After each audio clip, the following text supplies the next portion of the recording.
بسم اللہ الرحمن الرحیم۔ کیسے ہیں آپ سب لوگ؟ امید ہیں اچھے ہوں گے۔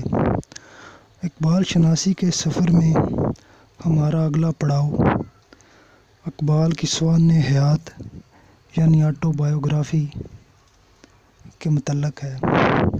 ان کے فرزند just retired doctor Javed Iqbal نے ان کے حالات زندگی پر ایک کتاب لکھی ہے جس کا نام ہے زندہ رود۔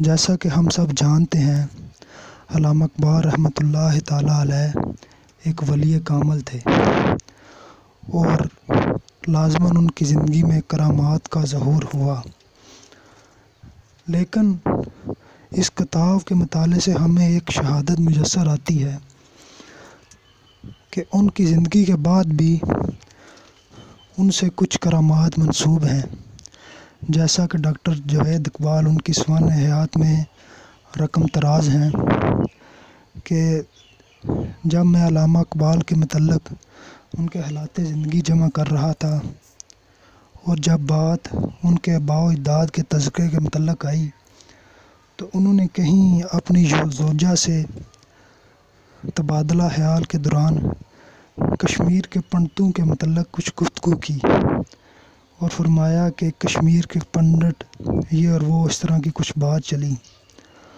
تو وہ لکھتے ہیں، اسی رات علامہ اقبال رحمۃ اللہ تعالیٰ علیہ ان کے خواب میں آئے اور کہا اب کبھی ان کا ذکر ایسے الفاظ میں نہ کرنا۔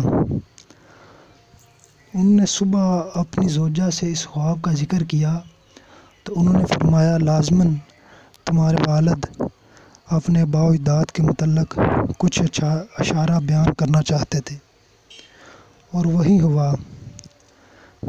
جب وہ اگلے دن کچھ کاغذات کی جانچ پڑتال کر رہے تھے تو ان میں ایک کتاب میں انہیں علامہ اقبال کا ایک قطعہ مل گیا جس کے ایک شعر سے انہیں رہنمائی ملی۔